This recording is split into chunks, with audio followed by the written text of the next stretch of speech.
Looking sharp as anything else. First podcast? Would be, yeah. Yeah? Yeah. You're a man that's used to being behind the mic anyway. On the mic. Do you like being master of the mic? Master. Oh, well, maybe I'm too loud. Do you like being the center of attention? Remember we touched on like how people have to put themselves out there. We touched on like people that we admire and you'd say look up to or you know admire. You have to put yourself out there, but you've got to be omnipresent. That's a new word I came across recently. I was like, I like that word, omnipresent. You're here, there, and everywhere. Yeah, I think in terms of if you were to analyze like family background, like in terms of childhood stuff, no, not at all. No, not growing up. Well, I think it's actually very interesting that I think depending on certain environments, right, maybe you've experienced this as well, but like in certain environments, in my school environment, in my hometown with the same group of friends, I would be shy. And then, you know, different period is the same year, the same person, but changing that environment, I'd be almost like a completely different person. Yeah. And is that because your identity is tied to the environment? Yeah. There's a saying like, you are, or I am who I think I am. Think I am. Yeah. Exactly. How people perceive you. If people perceive us as shy, or if you grew up with the label attached, like being shy, being a nerd, being outgoing, or being timid. Or timid, or having dyslexia, let's say, right? It's very interesting. Like I grew up with dyslexia. I know you did too, right? I did too. Superpower. Superpower, right? Yeah. Can be Leonardo da Vinci, right? But he had dyslexia. Yeah, didn't know that. Yeah, Richard Branson dyslexia as well. No way. That's a good mental reframe. Yeah, Superpower. Exactly. But I think that a lot of people will be given a label like that, or even a label like extroverted, introverted, when in reality, so much of this stuff is so malleable. Yeah, that's the word. I heard Naval Ravikant say, like, we attach all these labels to people, but people are dynamic. Why be one thing when you can be multiple things? Yeah, absolutely. You know, why just put a label on something? Like, you could change your identity. That's what I love as well, man. And this is what we'll get into during this conversation as well, is like Robert Greene, 48 Laws of Power, Law 25, recreate yourself. Recreate yourself. One I absolutely love when we talk about personal brand and how people perceive you. And I think it all comes down to your own self-image, which is very important. Is it Don Conor or Don Juan? Exactly. Do you know, on the note of recreating yourself and these labels, the actress Emily Blunt, she had a stutter, so she had a speech impediment when she was younger, right? And she's obviously gone on to be like, right, very highly regarded actress. Yeah. And did she do that in spite of the speech impediment, or did she do it because of the speech impediment? Ooh. I speak Spanish and Italian. Did I do that in spite of dyslexia, or did I do that because I was dyslexic? Because I was dyslexic, I sought out certain challenges, etc. Like so many people, because they're bullied. Right, Conor McGregor, right, like talks about how he was bullied when he was a kid. Right, did he become the champ in spite of being bullied as a kid, or did he become the champ because he was bullied as a kid? Because he was bullied as a kid, or because you got these labels as a kid, you chose out a certain path, in essence, to combat, right, or to compensate. Yeah. Right. So I think it's just any label we could self-prescribe, whether that is introverted, not a salesperson, not a natural salesperson, or not naturally good with numbers or with languages. Yeah. Any of these things, we can completely flip that on its head if we choose to. It's like this famous book called The Brain That Changes Itself, and it's all about neuroplasticity. And the brain is very plastic. Yeah.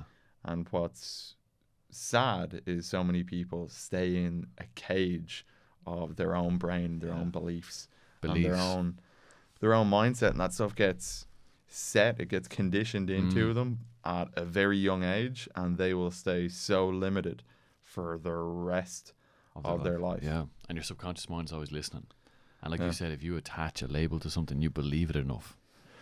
Well, Tony Robbins says it best, man. If you believe in your problems enough, you get to keep them. Yeah. If you believe in a label enough, you get to keep that as well. If you argue for your excuses, you get to keep them. Sorry, that's the quote I was looking for.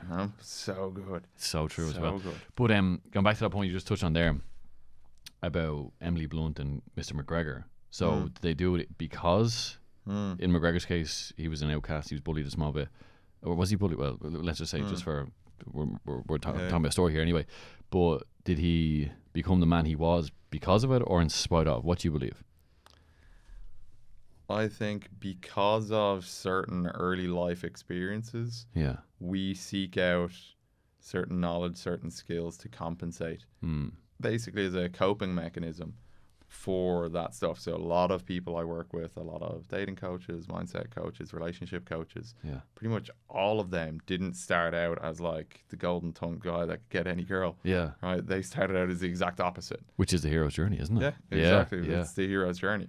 So yeah, I would say that the only reason they're on that path is because they struggled with that issue. You know, and because they struggled with that issue, they went down a path of mastery, ultimately.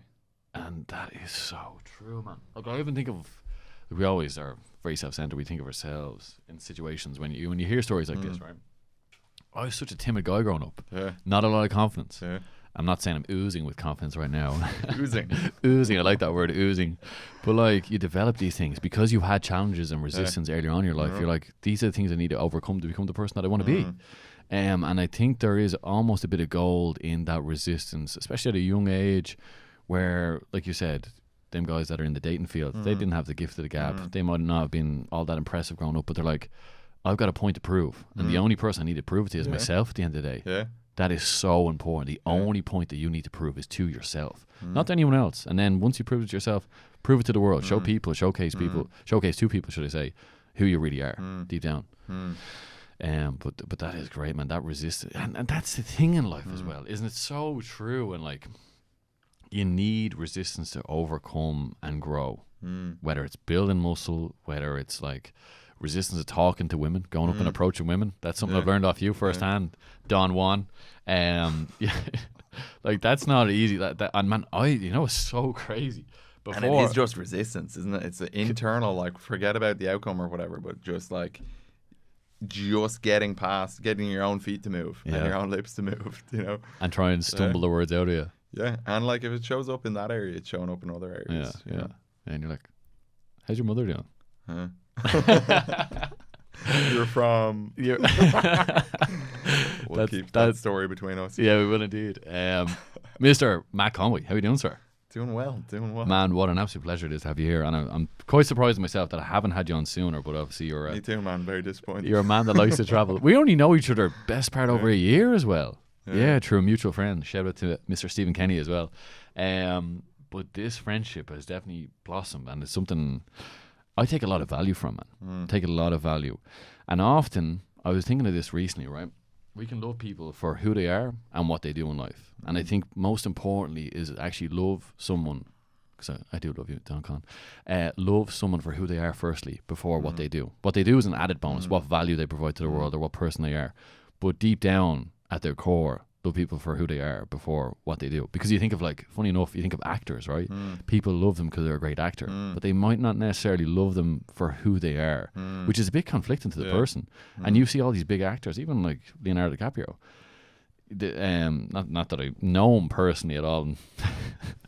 Bit of a mad thing to say, but there's almost that conflicting image, like someone loves you for this person that you're playing on a stage or in a role. Yeah, it creates a lot of issues for actors, actually. Which is so weird. But man, with a lot of crack, you're into certain things, which I'm definitely into as well, whether it's martial arts or the masculinity space. You're a coach out there helping a lot of men.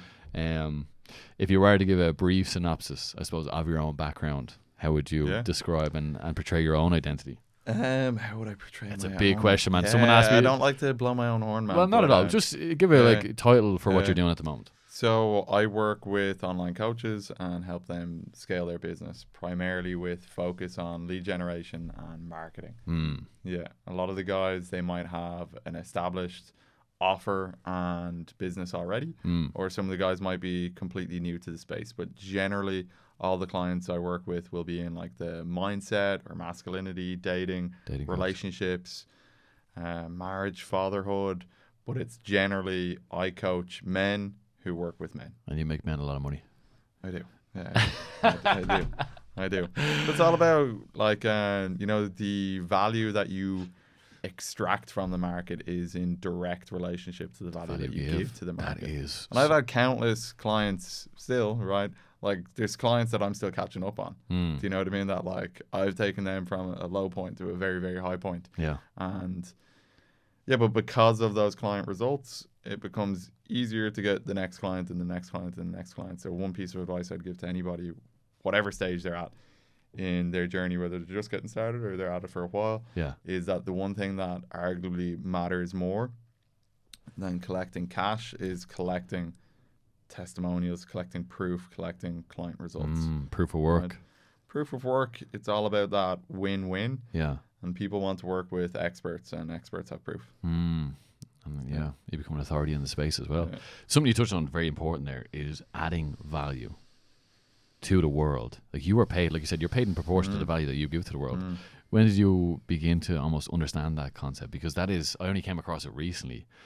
I can't even remember. It was through another podcast, but I was like, that makes so much sense. Of course it does. If you're a person that just provides more than what the average person does, you will of course be rewarded for it. And it happens just to be money is a currency that we use to exchange things. Yeah, totally. In the book, so I read the book, The 7 Habits of Highly Effective People, and one of the core concepts in there is that of like win-win relationships, right? That ultimately like people will see the kind of work that I do or the kind of work that other people do, that coaches do, and they'll just think it's all a fucking scam, right?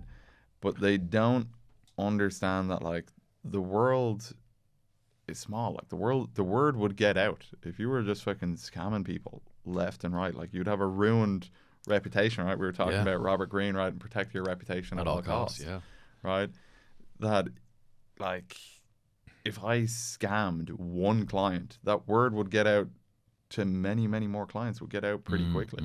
And at some point, it's probably easier to just have a good service and actually deliver rather than like this grand conspiracy or something, you know? So, I read that book, and, you know, when I was younger, actually, of all things, I studied politics in university, and it would have been a lot more like left-leaning in my ideologies and stuff. Back then, yeah, totally, man.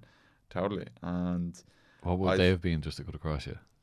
Do you remember anything from the top of your head? Anything like them? In particular? Yeah. Well, I think a lot of people fundamentally have the belief that money is the root of all evil, right? A lot of people on some level, it mightn't be like kind of the outer skin of the onion, but if you peel it back enough at the very center of it, it's like, well, they have all that money because they're scumbags, or like because they rip people off, or because they're manipulating the stock market. And of course all those things exist with like crypto rug pulls and scams and Ponzi schemes, but generally all those things you're aware of because they come crashing down because it is a non-sustainable business model, because the word does get out, because it is fundamentally a flawed model. If you're like a physiotherapist or like a massage therapist and you have an incredible service, and everybody that comes in to work with you, it's just like they come in like fucking barely able to walk and they leave full of energy and just like so grateful. They've paid you, so it's a win for you, right? So you got paid, but they got a greater win than you did. Right? They freaking restored the ability to move and walk. That person is going to go ahead and refer you clients. They're going to continue coming back and paying you. So you're getting more from that relationship, arguably, than the prospect is. Right? And that is sustainable. That can continue.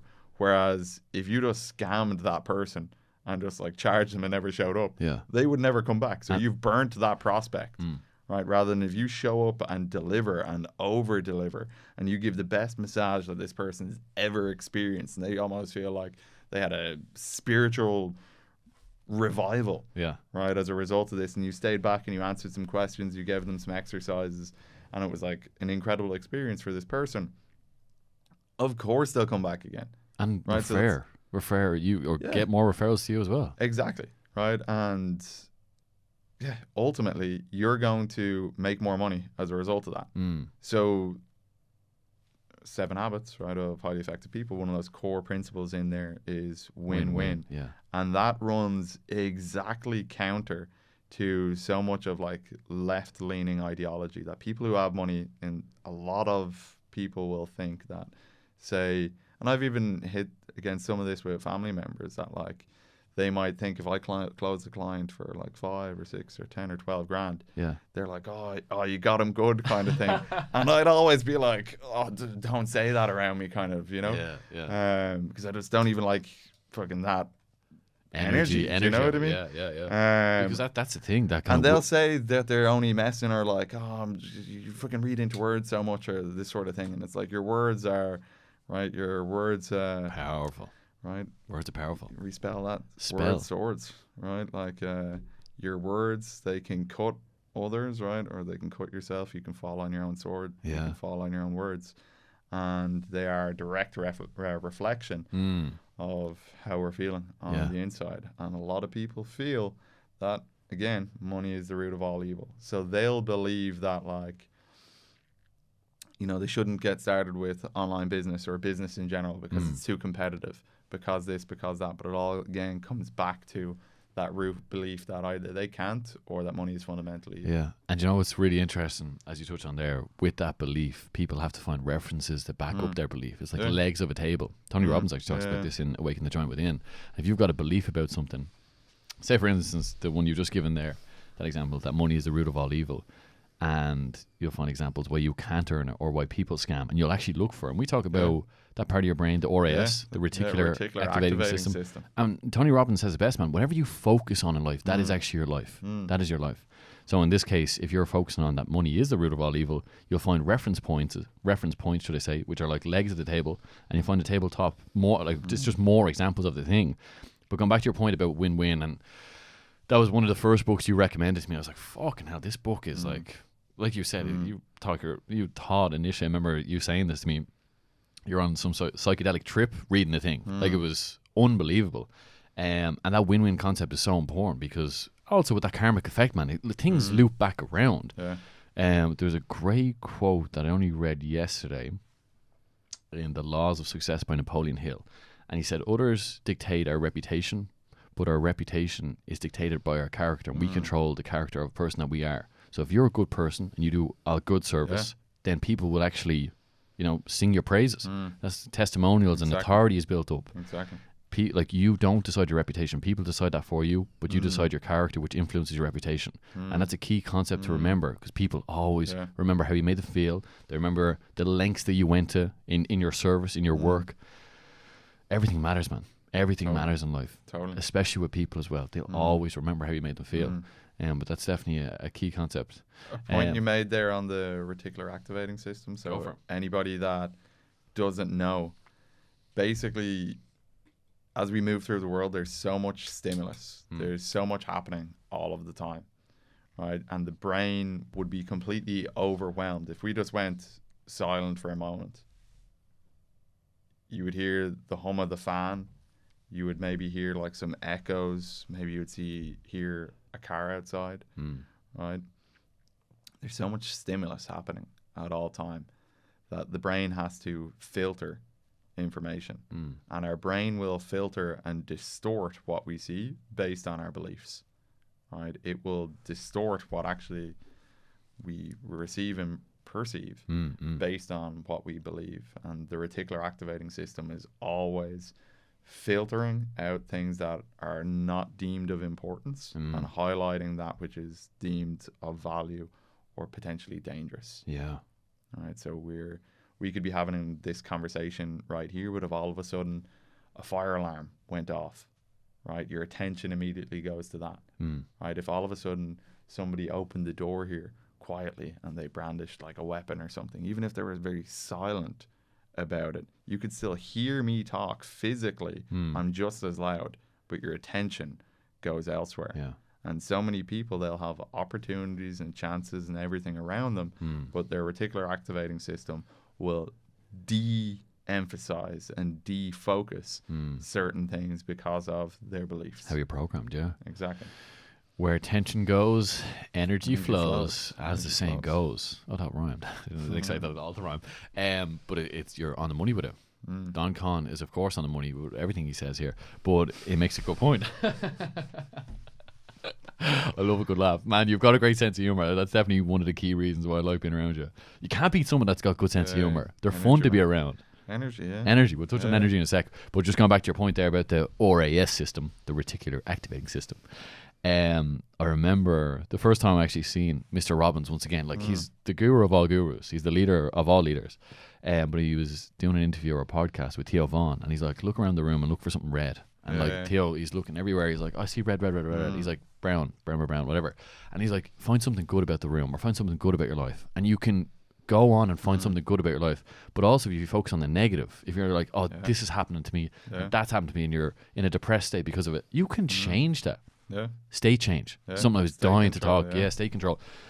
Man, we have had, should I say, many great conversations. And every conversation that we do have together, I'm like, fucking hell, this guy understands. You're kind of one of the first people I've met where I'm like, this guy gets. You ever meet someone like this guy? This guy gets it. Kind of gets it. Not kind of, fully gets it. But the one thing I want to touch on with you as well is state control, because this all it's kind of feeding into one another here. With what you focus on, you'll get the outcome of it. But expansive energy, state control. What's your views on all of it, and how do you view it? Yeah. Let's start with the state control first, because we do control our state. So if we just define that, like, state could be defined as essentially how you're feeling in any given moment, right? And most of us, right, we're aware that things maybe trigger us. That's a term that is in, like, the collective at the moment, about being triggered about negative things typically, right? So maybe certain words have associations to situations from your past, and certain conversations maybe trigger you. Yeah. But you can trigger yourself in a positive sense. Yeah. Right? You can imagine an athlete, right, like a fighter, walking out to the cage to have the performance of their life. They're listening to particular music that they're probably going to have positive associations to that music, right? Yeah. They're not going to choose a song that makes them super sad, because that wouldn't be optimal, right? So we can intentionally, using particular triggers and anchors and different things that Tony Robbins or other people from the field of NLP, neuro-linguistic programming, can actually help you develop this ability to use triggers, whether that be the sense of smell, particular musics, particular things that you'll do with your posture and your body language to trigger an optimal state. Yeah. And you can think of an athlete going down to the cage, like a fighter going down to the cage, or a soccer player getting up on the pitch. Yeah. Right? They probably have like a particular way that they warm up, which aside from just warming up their body, it warms up their mind. Yeah, you're priming. Yeah, you're priming yourself. Exactly. Yeah. Exactly, but there's certain things that can just trigger you into that in a moment. We talked about like Shopify and e-commerce. Yeah. Right. Before I did the kind of work I do today, I was in the e-commerce world, and anybody that's in that world, the sound of the Shopify bell dinging will have an immediate dopamine response. It's a sale, obviously, in the brain. Exactly, it's a sale, right? But if that bell, and this is like Maslow's dogs, right? Like, this is classical conditioning, right? From Abraham Maslow. Was he a scientist? Scientist, the social scientist, I guess, right? But you would come to associate the sound of this ringing Shopify bell to a dopamine spike in your brain. Right, and typically what would obviously have to happen is that you've had to make a sale, right, via Shopify to have those feel-good hormones. But what if, imagine you were about to go into a deep work session and you were able to trigger all of those winning feel-good hormones? You will have better performance. You will have, like, if you do a sales call, imagine how you feel. You're obviously doing your own coaching at the moment, right? How do you feel after you make a sale? Ecstatic. Right? Yeah. You feel charged up, but right? You feel like a conqueror. You feel ready to go. You've made money. Right? It's a great feeling. You've made money, right? You've made money and you've built enough certainty in a prospect, potentially even a stranger, so that they're like, yeah, this guy's got it, right? And they're willing to back that up, not only in words, so many people are willing to do that, but they're able to back it up with sweat equity, with capital, right? With their dollars. With their bank number, yeah. Yeah, exactly, right? So... What was that, CVC again? But if you can take that feeling and instead of just experiencing it at the end of that sales call, what would happen if you pull that feeling into the start of that sales call, right? So imagine, like, again, use a fighter analogy. Instead of feeling that feeling when their hand is raised, right? What if they can hack and control their state so they start feeling those feelings of confidence beforehand, right? And this is extremely powerful stuff when it comes to, especially when it comes to things like being social, maybe public speaking, sales, persuasion. These things are so dependent on essentially the state or the flow state, right? And you can trigger, with a bit of intention and a bit of work, you can trigger those states. Yeah, and we talk about expansive energy. And this comes down to state control as well.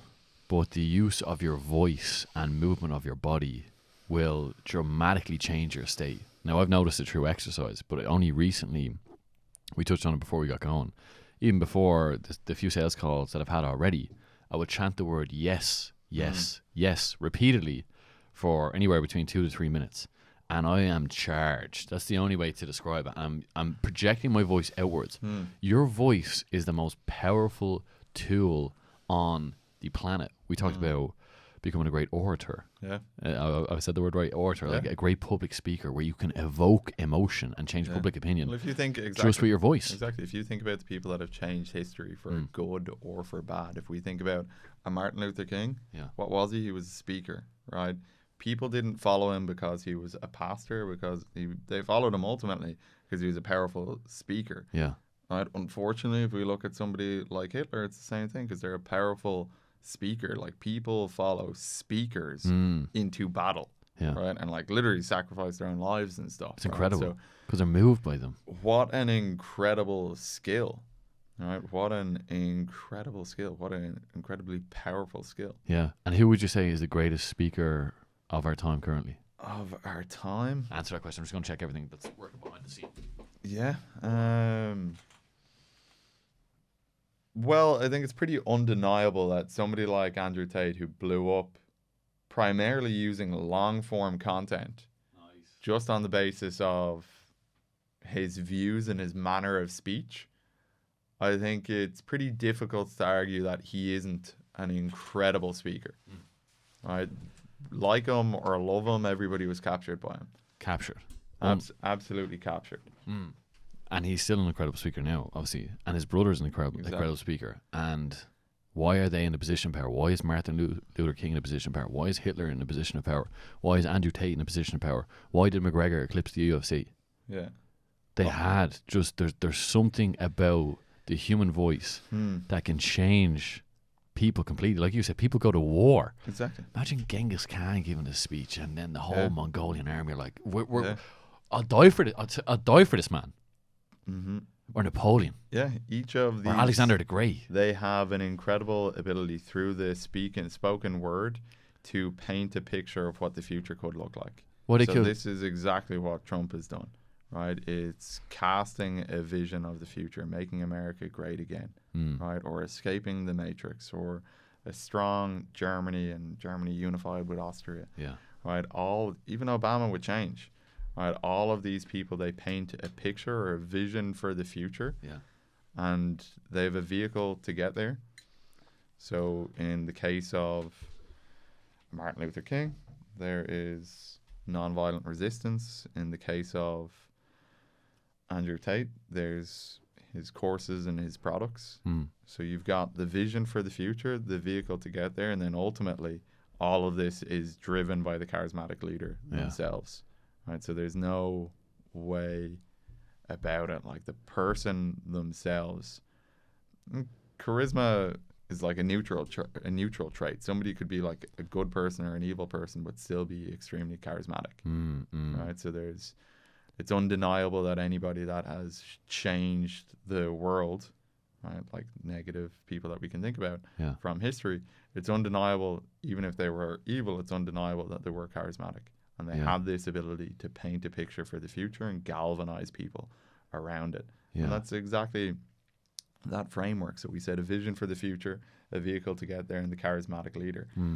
That's exactly what Donald Trump has done. He's studied this effect, right? And he has painted a vision for the future, right? Making America great again. He has his vehicle to get there. Before it was lock her up and build a wall. Now it's like Doge and the Department of Government Efficiency and deportations or whatever, right? And then the charismatic leader himself, he says, well, he sounds just like me. He doesn't sound like politicians of old. Yeah, true. Right? And he's a millionaire, a billionaire, right? And he's got a model wife and all these sort of things. Winner effect. Okay, and it's the same thing with Tate, right? Tate is that charismatic leader that young men look up to. And I think largely young men have been deprived of masculine role models. So when somebody does step in, and even if they're almost like a characterized version of that, right? If they're like even hyper masculine, almost like a cartoon version, right? 'Cause Tate's quite like that, right? He's really is like a WWE character, right? But people have been so deprived of that kind of messaging that he has ultimately just filled a void. Yeah. And in marketing and in business, that's what it's all about. It's about filling a gap in the market. If you identify that, like, oh, this product is really blowing up in America. This restaurant chain does incredibly well. We just take this and sell it in Ireland. It's going to do well because there's a gap in the market. And when you deprive young men of any sort of masculine role models or feelings of power, right, and strength, and you tell them that that stuff is toxic, you create a vacuum, right? And a vacuum does not exist in a state of nature. It will collapse in on itself. And Tate just tapped into that and rode it to crazy success. Perfect timing. Divine timing. The pendulum swinging back. The pendulum, interesting topic, and we definitely speak about it a lot as well, is masculinity in that space as a whole. And you've definitely coined the term, should I say, the masculine renaissance is upon us. And I love that, man, because it does feel like there is a shift in the tide. 100%. And there is something that is coming in regards to men and how men are, because like we're currently living through, should I say, the time of good times, great weak men. And what's the next one that comes? So hard times create strong men, is it? Good times create weak men create hard times, and hard times create good men. Or strong men. Hard times create strong men. So do you feel like we're transitioning maybe into the hard times? Do you think hard times are coming, or how do you view? Because the pendulum is swinging back and things are beginning to change. I think as part of that pendulum swing, there's a lot happening. And I think if you even... So something like people will maybe ask, like, how do you define masculinity? So if we even step away from things like that, which are a little bit ethereal for a moment, right? If we step away from that, if we look, even not to get super, we will get political a little bit, but if we see like 2014, I think, you had Brexit, right? So people think that like the Trump phenomenon is an isolated phenomenon, but really, if you zoom out, it is basically a rebellion against the status quo being like very polished politicians who are of an elite class, and an elite class that are highly educated and slightly condescending to you, and, you know, trust the experts and all this sort of stuff. So in 2014, you had Brexit, right? 2 years later, you had Trump, right? Then you have the rise of people like Marine Le Pen and other right-wing parties in Europe. So people will act like all of these things are individual and isolated, when the reality is, if you zoom out, it's happening in the UK, it's happening in the US, it's happening in Latin America, it's happening in Poland, it's happening in France. It's happening in Germany, right? So again, we had the whole era of PC culture and everything that came with it. And it was all about safety, right? It was all about safety from we'll talk about Robert Greene and generational myopia. Basically, 2001, 9/11 happens and people become very concerned with safety, right? War went from being a thing that's like all the way over there to now being on the home front, right? People become very concerned with safety, and it seems like that road all the way up from fear of terrorism to fear of stepping outside your house or fear of certain words, right? And I really think that wave is now passing, right? What it means to be masculine, or when you talk about strong men create good times, those good times were periods of conquest and accomplishment, and these things come with risk, and risk is the opposite of safety. And that's what men desire, is not necessarily the lack of safety, but it's the feeling of accomplishment. It's to go out into the world and discover new lands or achieve new things or build the tallest building or put the ball in the goal or just feel alive. Living on your edge. Exactly. And that can't happen in the comfort zone. And that's where we've been. And that's where I think we've been really... a masculinity is almost stalled. As a culture. So I think when we zoom out, right, and I haven't studied politics, I actually have fairly little faith in politics, but I think culturally that's what's happening, is that we had a swing towards PC and safety, starting with that and ending up on like these pronouns or these words are okay, these words aren't, and you can't leave out your house without like a piece of cloth on your face. It swung all the way over there, and that was also with like toxic masculinity and everything else. And I think what we're experiencing with, like, say, Joe Rogan podcast being like the most popular podcast in the world, or like the UFC being like the most popular sporting organization, right? Or like even Zuckerberg, like completely changing his whole like public persona to incorporate or try to tap into some of these themes. I think this is a sign of changing times, right? And Robert Greene talks about generational myopia. That we have very little, just like in the 80s when people had like crazy hair and big shoulder pads, nobody just like took a break one day and was like, oh, this is a bit mad, isn't it? Like, do you know that when you're in the trend, you don't see that it's just a trend. You don't realize that it's crazy. When there's like a drop in the stock market and logically it's going to recover, right? People don't feel that. They don't feel that in the moment because they're caught up in the moment of it. It's like if we're offshore, just kind of doggy paddling, right, in the waves. And imagine a big, big tsunami comes, right? But if we're all the way out at sea, we don't notice the wave. We just feel a little bit of a rise, right? So what we're experiencing is that little bit of a rise, but when it does get to shore, it's a big cascading wave. And you feel that wave of masculinity is on the way back? I don't think it's just masculine. I also don't think it's just good. Like, typically, like, these things will swing, like, you know, a pendulum will swing from one side to the other, and what we should really seek for is balance, right? So just being sure, like, just be careful what you root for, kind of thing.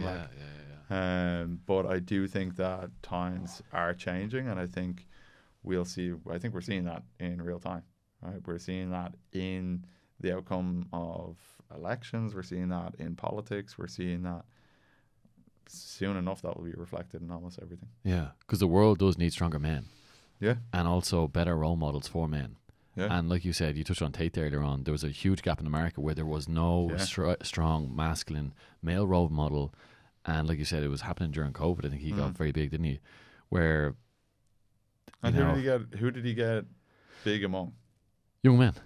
Yeah, and most people will say like the TikTok generation, like the youngest of the young, and that's who needed the most. who needs it the most? And I'll be the first person to say that, like, the character portrayal that, like, Tate, it is like a cartoon almost. Yeah. Do you know what I mean? But the fact that took so well just shows you how deprived of that kind of messaging. Yeah, it resonated with so many young men. Yeah, 100%. Interesting. Yeah, and like I just love the conversation on masculinity because it is essentially our essence. Like that's the energy that we were born with.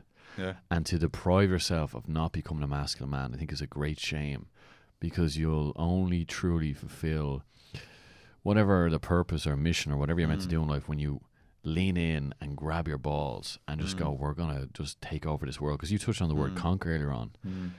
Every man is here, not to conquer necessarily the world, but just his own world, to have some degree of like authority over what he does. Because that's what it feels like to be alive. Do you know what I mean? That one of the first exercises I do with clients when I get them signed up, so we get on the same page, I have them fill out previous how they've helped people in the past. So they'll like do a list of names and they'll detail that guy's before situation and his after situation, and we'll look at, you know, what had he tried in the past, why did your solution work when other things didn't, and we look at the desired outcome. And you know, I sell a business solution and some of these guys sell like an online dating solution, or some of them sell breakup recovery from relationships. They're all very diverse, right? But ultimately it all comes back to like, what does a man want? And in pretty much all of these cases, they just want to feel like the man. You know, they just want to feel admired and powerful, respected, and accomplished, and they just want to feel alive. You want to feel like you're on your shit. Like things are just going for you in life because you're making it happen. Yeah, they just want to feel like how you feel on a really good day when you're laughing and you've had a win. Right? That's what people do. Men, I think, really want to feel like. You know, men, you could say everybody just wants to be accepted, but I think with men, they want to feel accomplished. They want to feel accepted for a reason because they've done something. They've proved their worth. Yeah. Very powerful position to be in. And when you describe, you know, being the man, and when you think of becoming or being the man, for you, from your own kind of point of view, what does that look like? I guess it's always developing. Yeah. You know, I guess it's always developing. Always challenging yourself. Yeah, always challenging yourself. I think it's an interesting question because, like, so many of us will pursue things, not necessarily because it's like the most authentic or whatever, but it's just the path that we fell on, right? Fell into. So, say, like when I left university, my first role outside of university, I worked for FedEx with a sales role, and you know, I kind of fell into that situation, and without being intentional, it would be very easy to basically make your purpose just to climb up that ladder. Yeah. You know? So I think it's really so important to get clear on what our values are, or get clear on, like, you know, actually spend time like vision setting and goal setting and thinking about, like, okay, on one side, how do I want my life to look in 5-10 years time? Yeah. But on the other side, thinking like, okay, who do I want to be? Right? Because to a degree, right, like you are both the video game character, right? You're both the statue and the sculptor in a sense, right? So you're like the script writer as well as the character. You're living this life, but you also choose like what game you're playing in this life, or what level you're playing. You know, so I think it's very important to get clear on that, set that vision for yourself, and then you have something to pursue. You have a direction to go in. You have a target, you have a name. Yeah. You know what you want to 100%. become. And I love that, and this probably ties in pretty well to a number of different things. Where am I going to take this?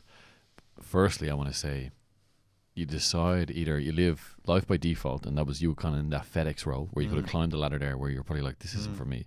because you know you want your freedom, or you live life by design. And I think you've definitely set your own life up, and that's why I'm a big admirer of what you're doing now at the moment, because you're about to set sail over to Fuerteventura very soon. But you're living a life by design, and that comes down to a man being high agency. Yeah. So being in control of his destiny and not having it laid out for him, or someone like no man on this planet wants to be told what to do.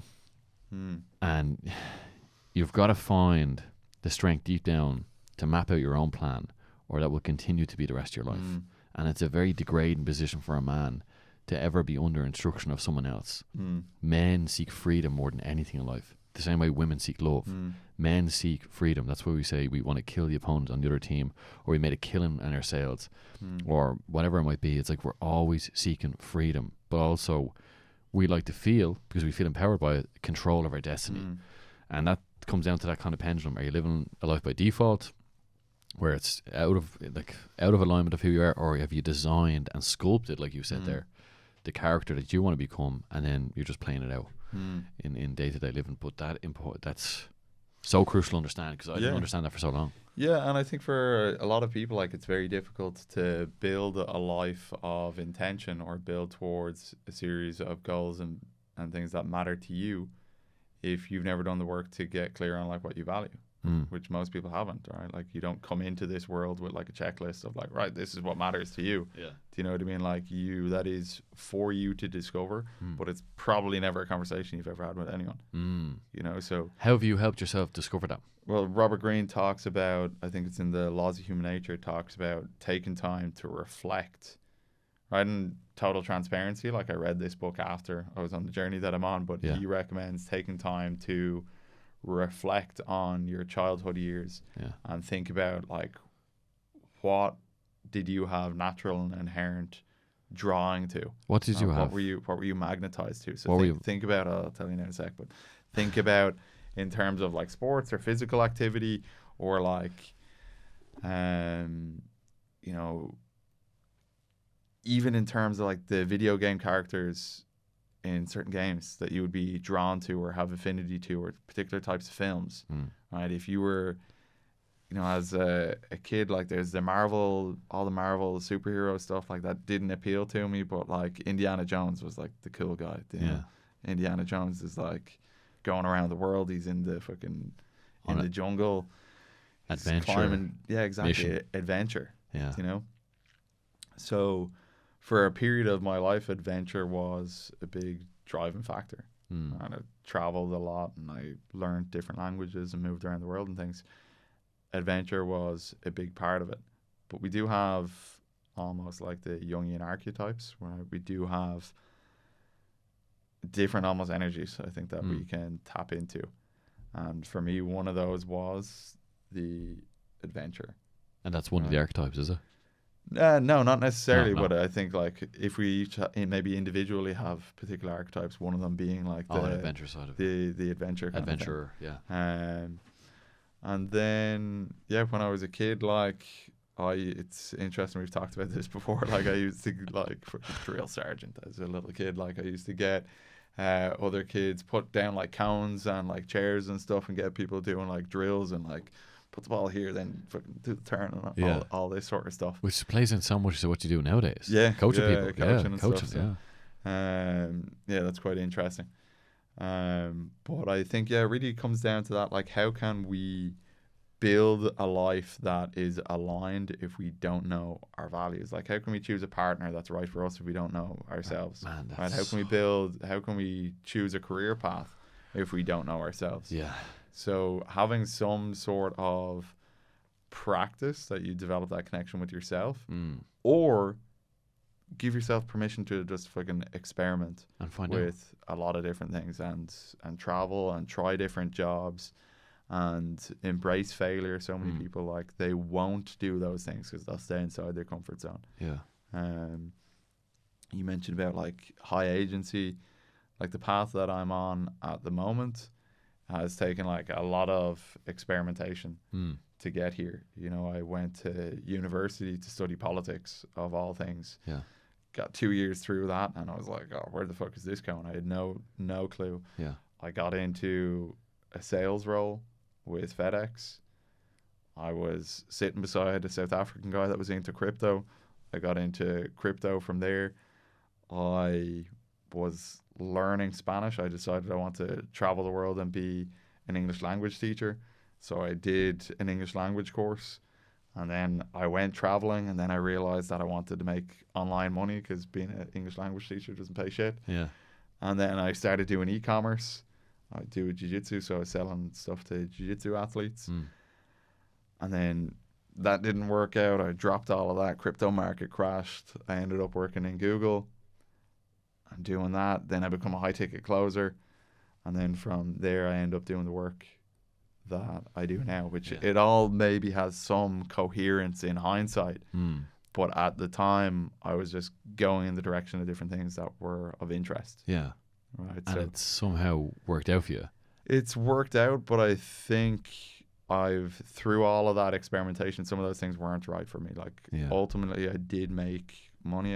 The brand was somewhat successful in e-commerce, but it wasn't the right business model for me. But so many of us, like all of that was me living on my edge, right? It was all outside of my comfort zone, right? It was all just like, and your comfort zone is the thing that's constantly expanding. Yeah. What might be a stretch for you now will no longer be very soon. Yeah. If that's fucking ice baths, right? Soon the ice baths are going to be your normal, right? But throughout that journey, I was like living on that edge, and I was exploring. And that's something Robert Greene talks about in Mastery, is like actually a mentor of mine in recommending that book to me. He said, like, when I read that book and I heard about all these successful people, that you hear a title of a book like Mastery and you might think that they found their thing, their lane, and they just went really deep. Yeah. And in almost all of those stories, you'll see that these people had an incredibly wide or broad breadth of experience. And then somehow they found the thing that they're like, this is it. And then they started to go deep. And you're the perfect example of that. Like you said, when you were a kid and you're younger, you're lining up the cones, telling people you're coaching. Yeah. And then you had this 8-9 jobs in between, and then you find the coaching once again. Come back to it, yeah. Come back to it. Yeah. Isn't that incredible? Yeah. Yeah, it is. And it really is. And a lot of people have this as well, because funny enough, like I love doing this. I love doing the podcast side of things, man. And I'm planning at some stage of my life to make it into some sort of career. However I'm going to do that, right? But when I was younger, I done like speech and drama, and I loved that. And I only done it for like 2 years. And I remember, I'll never ever forget this, man. I still remember this, and I don't know why, but I remember when I was 10 years old, and my mom was in my presence. I think her friend was there, and someone asked me, what do you want to be when you grow up?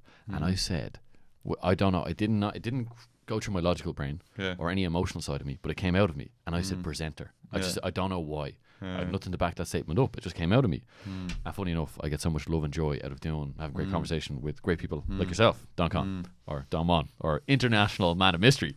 There is no Jose Aldo. But it's funny that we have this kind of rigmarole of like trying different things, but be willing to fail. Peterson said it best. He said, if you're not willing to look the fool, you won't become the master, basically. Try different things. If they don't work out, like you said, expand that zone of comfort. Yeah. And you grow so much, man. Yeah, you grow so much. The whole point in life is to grow and develop, because the human spirit inside you wants to almost be challenged. It doesn't grow without challenge. Do you know what failure stands for? Tell me. Fail is first attempt in learning. Brilliant. Right? So, like, inherently, the path to get good at anything includes a lot of failure. So if you're not failing, you're not trying. You're not progressing. Yeah. Derek Lewis said it best, man. If you're not willing to fail, you're not willing to succeed. That's a great quote, man. Yeah. Great quote, because you have to try things in life. How will you ever know? And nothing will be a slam dunk, you know. No. So if somebody is thinking about starting an online business, or they're thinking about like a career change or whatever, and they're worried about failure, it's like, fuck yeah. Right? There will be failure, but like that failure is your first attempt in learning, right? You have, right, like if it is just a matter of like failing your way to success, you have gotten a few of them out of the way, right? Just by trying. So you figured out some ways how not to do it. That's a great thing, man. I heard a quote recently, and it said, like, if you're 10 failures away from succeeding, how quick would you get through them 10? And it's the same way if you're like 100 approaches a way of finding the woman of your dreams, how quick would you approach the next woman? Exactly. And it's so true. It's like, just get on it. Act. Exactly. Like Robert Greene, act with a sense of urgency. Yeah. Like, the only time is now. Get to it. Whatever that might be in your 100%. Life. Obviously, you touched on Robert Greene quite a bit through this conversation. I know you're a massive fan. Is there one thing in particular? You mentioned he's kind of like almost like a mentor to you. And I do believe that, because if you've got access to people nowadays where you can listen to them or read their books, they are. Yeah. They might not be mentoring you one-to-one, but they're definitely having a great influence over your behavior and how you act and how you show up in the world, and it can completely change your paradigm as well. But for him in particular, because I know you've mentioned him many times, is there one thing that sticks out in regards to everything that he's done that's really impacted you? I think his writing style is very intentional. So even aside from the laws and the lessons therein, like, he's very thorough in how he presents everything. And in so many like personal development or self-help books, they'll just like proclaim like, this is a law. Do you know what I mean? And like, follow this. Yeah. And they might have like a personal anecdote associated with it.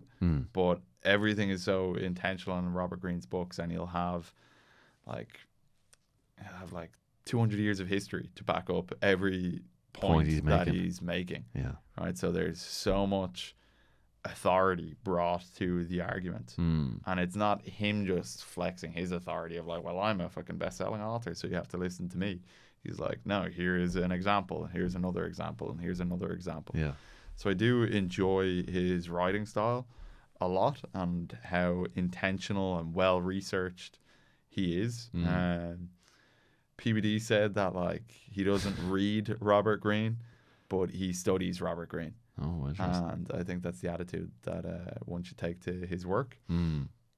But a more direct answer to your question, so in one of his more lesser known books, which is the 33 Strategies of War, he talks about so many of us, we're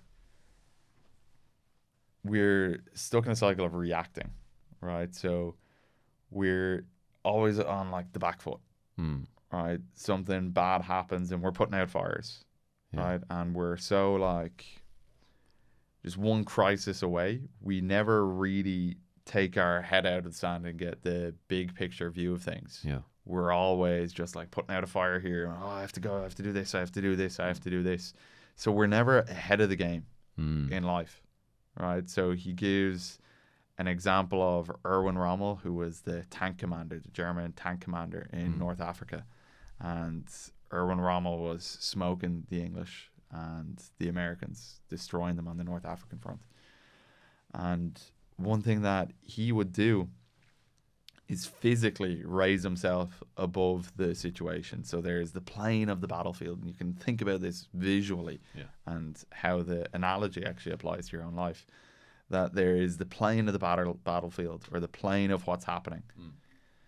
And we're often so focused on the next step or the next micro move. But often, if we get above the picture, right, if we think bigger picture, that's where the main unlocks are going to be. This is what's going to give us a cohesive sense of strategy. So Erwin Rommel would get in his little biplane and fly up above the battlefield, and he would see the nooks and crannies and how the land, he would see the lay of the land. And from there, he would have a more cohesive, big picture view of the situation. And it was the exact same thing that Napoleon would do, right? Napoleon famously would get like all the maps, and he'd lay out his battle tent and wouldn't let anyone in. And he'd have the shit like sprawled over the entire floor. And he would just like sit there and soak up the big picture of it all. And so often, like if we think about in business or something, so often people are thinking about like, they'll see a reel today and they'll be like, oh, I got to do that. Oh, I got to build a course. I got to do this. Oh, I got to set up the Shopify store.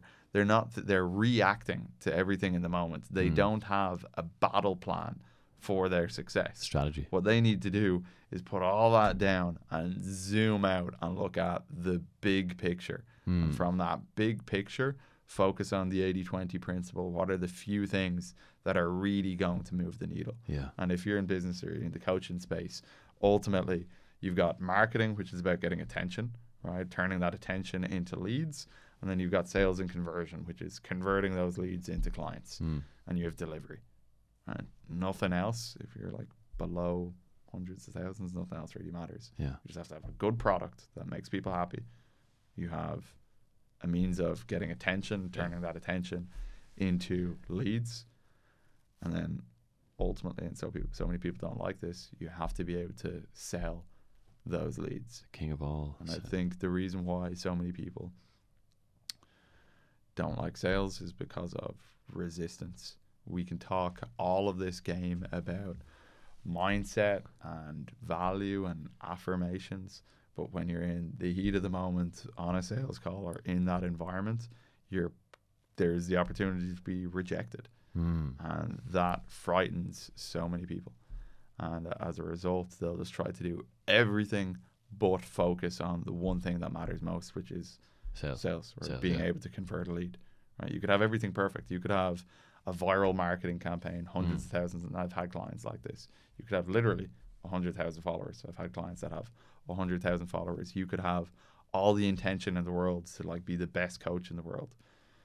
If you can't turn those leads into clients, you don't have a business. You're just a charity. You're just doing it for a hobby. Right? And ultimately, sales skill is one thing, but I think the thing that really holds so many people back is just the fear of rejection. And that's what they're afraid of. That's them getting rejected. Objections on sales calls, yeah. But it's a skill. Like, you can overcome them. Yeah. Pre-handle? Yeah. You don't believe it? Absolutely. Whatever like, it might be, yeah. You can pre-handle objections, you can deal with objections. But I think it's really, like, that's one thing in and of itself, but like so many people, that just the thought of that is scary. Why do you think we suffer so badly with rejection? I think that people say that like the most common fear is the fear of public speaking, and I think that ultimately comes down to the fear of like, boo, People, you suck. Getting humiliated. Yeah. Because that's shameful. And what would happen? What would happen in a tribe of 150 people if you embarrassed yourself? You're gone. Right? You're outcasted. You're outcasted. You're dead. You're dead. So it's still built into our primal brains. Yeah, exactly. I think a lot of people don't. Listeners to this kind of content might be a little bit different, but I think a lot of people don't understand how all of our psyche, all of our psychology really does tie back to like evolution. We're not meant to have these things on our ears and have these things in front of us and these lights, artificial and light, be in cities, etc. We're drinking meant to live microplastics. Yeah, but we're meant to live in like small tribes. At the Dunbar number is 150 people. We're supposed to know 150 people. And when you're connected to billions of people around the world, no wonder you feel anxious. Right? Like, it's too much stimulation. Too much stimulation. You're supposed to have your little tribe that you fight to the death for. Yeah. And ironically, right, like the more connected, the more people, the less that sense of connection people have. When the number's too big. Yeah, the number gets bigger and bigger, we feel more and more isolated. Yeah, having a close circle is one of the key elements. It all comes back to that like primal, that primal psychology, right? Of like the tribe.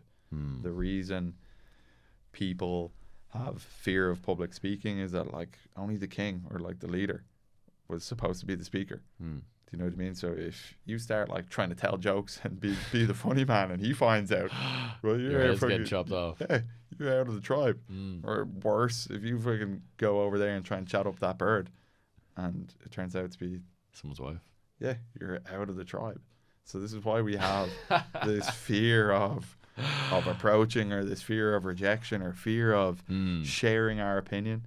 I told you this story, right? That like I've got a flock of chickens, and I found out recently, I thought I only have one rooster. I found out recently that I actually have two roosters, right? Both roosters have the inherent ability to crow, to do the cock-a-doodle-doo. Cock-a-doodle-doo. But only one of them was doing it. So I chatted with ChatGPT, and basically only the dominant rooster, right, has the social freedom to do that, right? The other rooster, the non-dominant, has a fear that if he starts to do that, big dog, right, Put them down. will feel threatened and put them down. And is that not the exact same thing when it comes to people sharing their opinion, or a guy seeing a girl and being like, oh, she's attractive? Yeah. If you think she's attractive, it would be aligned with what you want to go and talk to her, but most of us won't do that. Carry away. Right? Why is that? Again, it's fear of rejection. And it all comes back to feeling like we'd be kicked out of the tribe. You know? Not a good place to be in. So, but you can overcome that, though. Yeah, exactly. Exposure therapy. Exposure therapy, a lot of, I guess, a plug for clients of mine. I work with a lot of dating coaches. So, yeah, but ultimately, like a lot of those clients of mine, they'll explain that there is inner and outer game, just like in all sports, right? That there is the outer game of knowing what to say and developing those skills and maybe developing your speaking ability and your posture and your body language, but to act like that's not all entirely dependent on how you're feeling in the moment, right? Is like you've got inner and outer game, and that inner game is your self-perception, your self-belief. And so many of us in our early childhood will have a negative experience. I was literally just talking about this with a client. We'll have a negative experience in our childhood, and it's like our personal timeline in life, in the present, in the past, and in the future. It's like a roll of film. It's like a line of film. Our experience in the past will cause, if negative, a stain or a blemish on that line of film that will continue to be projected out into the future. So if we're labeled as a child, oh, you have dyslexia, right? That means I'm shit at languages. That's the meaning we attach to it. Yeah. Right? You could have just the exact same, like we live in Ireland, right? Everybody's seemingly shit at languages because nobody can fucking speak Irish, right? But we will so often project that label or that negative experience out into the future. Right, you could travel the world, you could have incredible experiences, learn languages, but we'll completely shut off that opportunity because of that experience in childhood. Right, and I bring that example up because I was labeled as dyslexic, and a lot of my friends were labeled as dyslexic. People that I knew were labeled as dyslexic, and those opportunities to travel or to travel and learn languages and explore parts of the world that are closed to, like, virtually, effectively closed to a lot of people, that's completely shut off to them. The restriction. Do you know what I mean? And those people, maybe forgetting that I was in their dyslexic class as well, will say like, oh, well, that's good for you, man. You speak Spanish. It's like, well, yeah, I speak Spanish, but I have dyslexia. You're telling me you can't because you have dyslexia, you know? But if that can happen in that area, right, maybe the viewer didn't experience that. But what if you just got C's? What if you just got C's in school? Or what if you just weren't the social guy in school, right? That experience in your past is like a blemish that will project onto the video screen of your future, right? That we are not our experience, but how we perceive and project that experience into the future. Self-image. How do we see ourselves? Exactly, and that will affect our reality. That will affect how everybody perceives us. Yeah. But with intention, you can change that. Guaranteed. Right. Guaranteed. Like you said, it's the projection of what you give to the world is reflected back at you. Yeah. I'm a big believer in that as well. Exactly. Man. And you have to become, first off, aware to know what type of person that you want to become, and then let people know who you are. Yeah. And there's no shame in that, because I think as a man, or as men, should I say, there's a certain degree of, we want to feel like we're in control of how people almost view us. And that's a powerful position to be in, because there's so much, as a man, like, I think thinking about yourself, and like, to tell this with a story, I remember before, as a high ticket closer, I was waiting for, it was a Zoom meeting. Yeah. And I was waiting for the prospect to jump onto the call, and it was just me. And it was a long day, and I looked fucking tired, right? I had like bags under my eyes. I looked like dehydrated. Yeah. I looked pretty bad, right? And I hadn't been working out at this time. I hadn't been off training for a while. I saw myself, and I just looked very skinny. And I asked myself, while looking at myself in the camera, would I be more likely to buy for myself if I was jacked? And my answer was yes. But I think you can ask that of yourself. It's like, would I be more likely to buy from me or listen to me if I was in shape? Exactly. If I had good posture, if I spoke multiple languages, if I traveled the world, or if I could play an instrument, or these things. What is it, if you saw it in other people, you'd be like, oh, fuck, that's cool, right? That is a great way to identify what you value, or what has like a degree of magnetism, and pull that into your own life and start designing your life's character around those things. If you see somebody and they're an incredible speaker and it fucking puts the goosebumps on you, that's probably a sign that's a skill for you to develop. Right? You could see somebody scoring a free kick from 30 yards out and it doesn't really faze you. But you see somebody playing an instrument and you're like, oh, that's dope. That's probably a sign of the direction you need to go in. Right? And if we don't do that, we can spend so much of our life out of alignment. I remember, like, I'm into fitness and physical training. But I remember training martial arts, doing some kickboxing when I was like 17. And I basically dropped kickboxing and Muay Thai to train more in the gym. You're telling me, right? But I would never watch a Mr. Olympia or like a strongman competition. But I would watch all the UFCs. So what is more aligned to me? Right? In this case, obviously, it's in that UFC. case, yeah, exactly. Right. So many of us, we like, in your free time, are you reading about your 9 to 5? Right? Are you reading about like whatever, like maybe you're an engineer or something, right? Are you reading about building bridges and like the world's greatest bridges? If you are, it's you're on the fucking right career path. You're in alignment. Yeah. And it's not to shit on 9 to 5s. Absolutely not.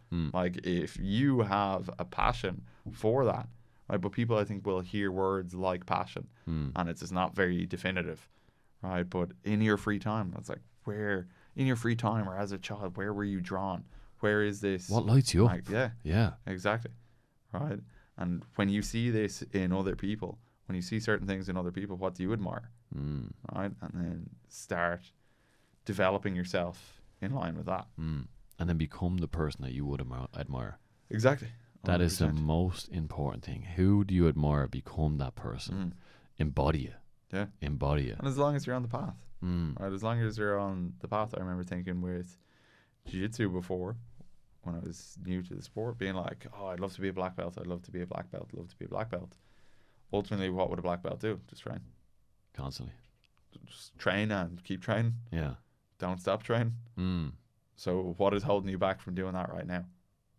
Just train. Just train. Let's go down the route of martial arts, because it's something you obviously thoroughly enjoy, and you've been showing me a move or two of the jiu-jitsu, which is very impressive. And it's definitely, I just, even through these conversations, I've had my opinion swayed in the right way though, because yeah, man, having a martial art under your belt is so key for your own self-confidence, but also as a man as well, or as men, should I say, we have to be able to protect in life as well, whether that's ourselves or our family or whoever it might be, loved ones.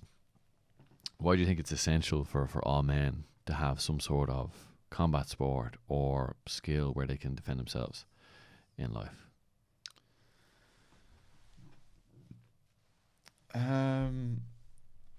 I think if you were driving around in a car and you got like an engineer's report that at any moment the wheel could fall off, you wouldn't feel very confident. Not at all. That's what most people are going around their life like.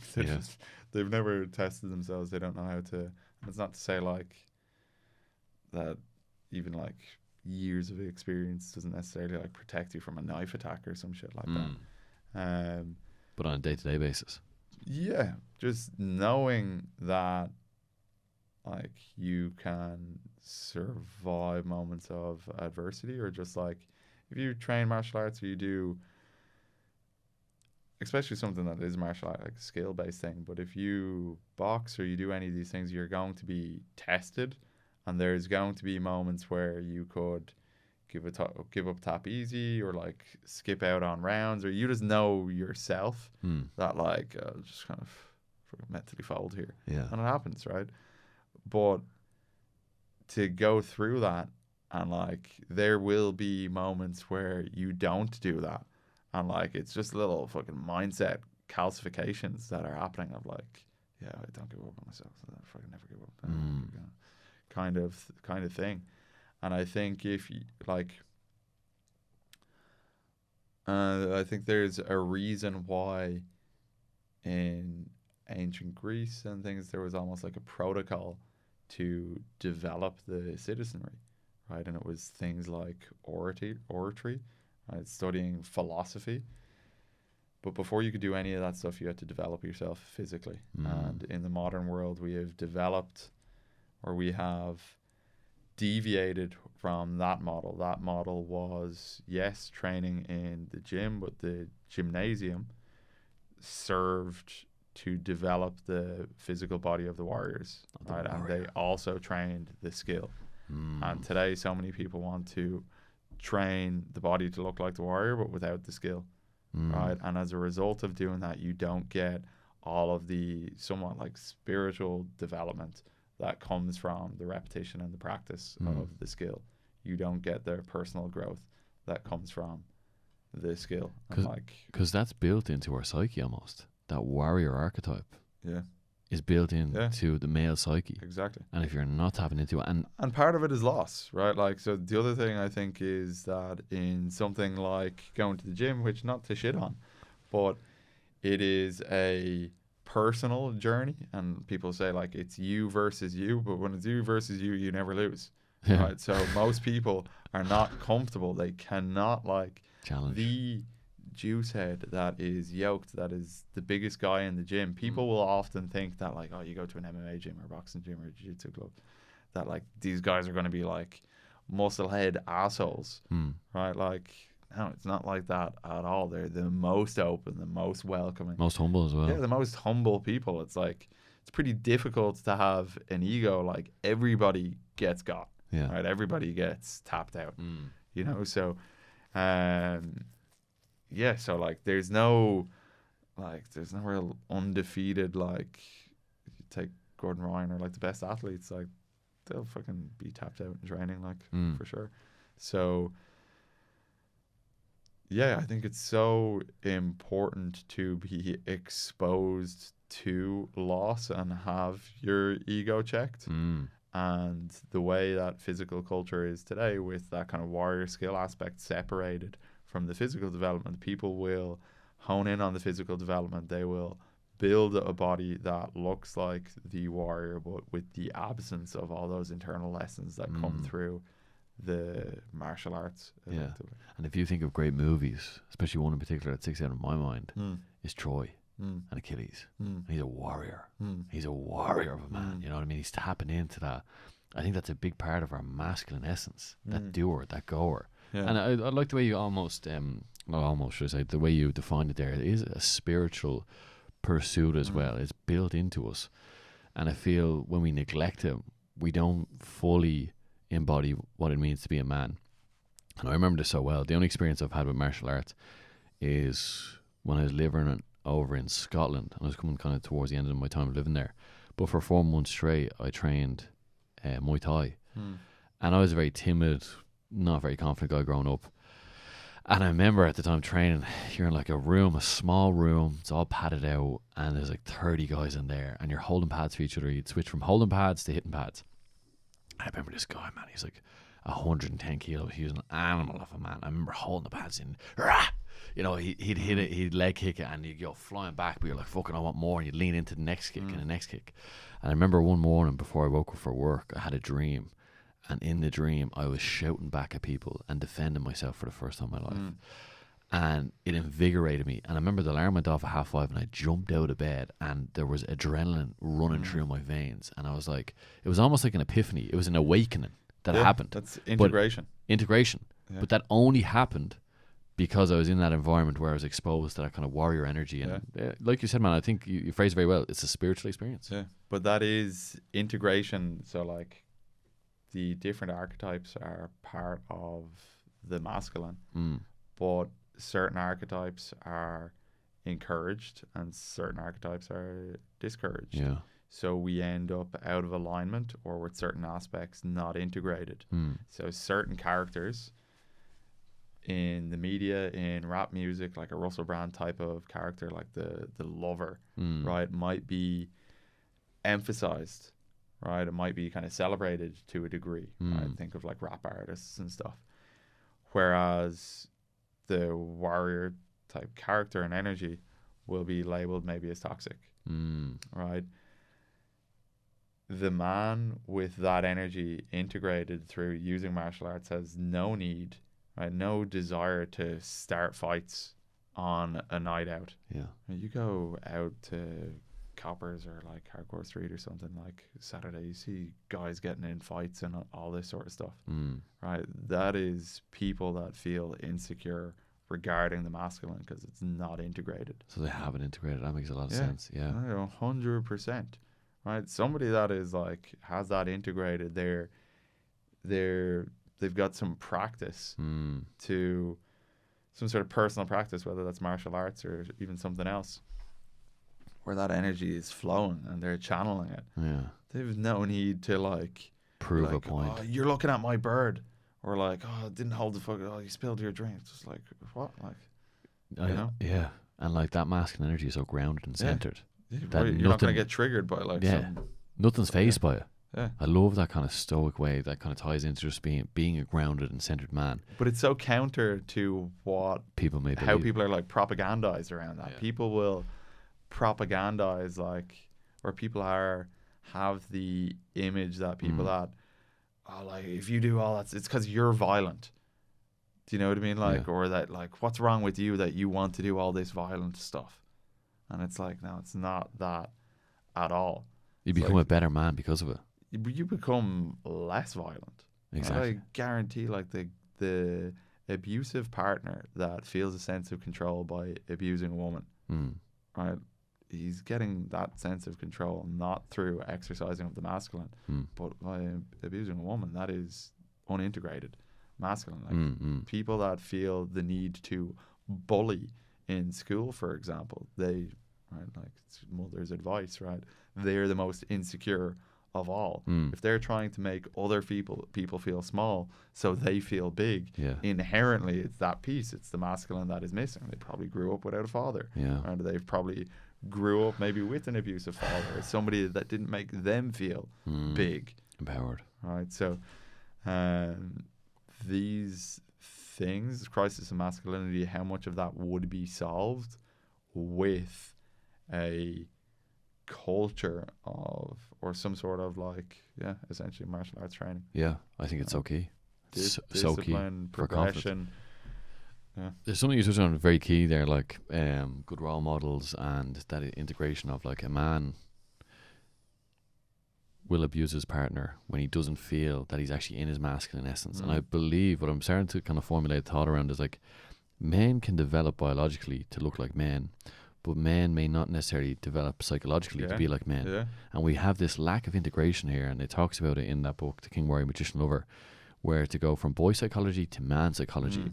And that boy psychology, when you think of a young boy often insecure, trying to find his way in the world, and he never develops into becoming a man, and then later on in life when he's 30 or 40 or 50, whatever age he is, and he's abusive towards other people, or he tries to put others down so he can rise up, it is just so, it's off center, and there's no groundedness there at all, because you're like, that's weak and pathetic. That's not what it means to be a man at all. What it means to be a man is to bring other people up, lift others up, and express love in the world, be of service, protect, provide, be there, be centered, be grounded, be at peace with yourself, you know, bring other people up. But I think a great point that you've made there is that warrior energy is so key. And it might, because that's the doer energy, that's the go-getter, that's the drive in life. A lot of men, they're not necessarily tapping into that energy. You're not living on that edge, you're not being that masculine man that you need to be. But yeah, I think that's that integration, like you said, man, it's a very, very key word in all of this. Any other views in regards to, I actually love this conversation about like kind of the lover, the magician, and warrior. Magician, how do you view that? Because obviously you're a man that you talked about kind of vision for the future earlier on. Yeah, I think so the magician is maybe like the visionary. Yeah. You know, the one that sets the goals and has the big ideas, and we have this vision for the future that we're striving for. But each of these things need to be in balance, right? Like if we are just so strong in that, we have all of these ideas, all these theories, all these, I want to start a podcast, I want to start a business, I want to do all these things, but without the warrior, nothing gets done. We just stay up in our head, right? We're like, we're just all trapped up here, right? So I think so many people, depending on the character trait, like can definitely get caught up with things like overwhelm and analysis paralysis. And I just want to know, what business model should I start, right? And if you find yourself being way caught up in the magician, what you likely need to do is bring that energy down a little bit, pick that sword up and step into the warrior a little bit, right? And what imperfect action can you take, regardless of like trying to make every little thing perfect? Right? Like what imperfect charge can you make towards the goal? Be willing to fail, whatever that might be. Be willing to try. Exactly. Pick up, but just do. Yeah. Like you said, analysis by paralysis, man. The worst position is not moving forward. Inertia. That word inertia, man. Just like making no progress. At least if you try and fail, you've done something. You've got proof. But when you do nothing, you're debilitating yourself because you're not even attempting, and deep down you can't cheat yourself. At the end of the day, you know, and it's a terrible place to be. Yeah, you're either moving forward or like time is passing in either way, you know. And it's a very powerful question on a sales call, or very powerful frame. Often people will think, you know, if they don't do something, or if they don't buy your service, they don't decide to make a change, you know, you might ask the prospect, like, hey man, what will happen? Like hypothetically, I know you're serious about making a change here, but hypothetically, what would happen if like life got busy or whatever, but for some reason you kicked the can down the road and you were like, oh, I'll get this tackled, or you just don't commit to solving this. What would your life look like in 12 months or 3 years, 4 years, 5 years if you don't get this handled? All right. And so many people, they'll say like, and I wouldn't be willing to let that happen, right? Or like, I'll do everything in my power to not let that happen. What would happen if they don't do it? It's that they'd still live the life they're currently in.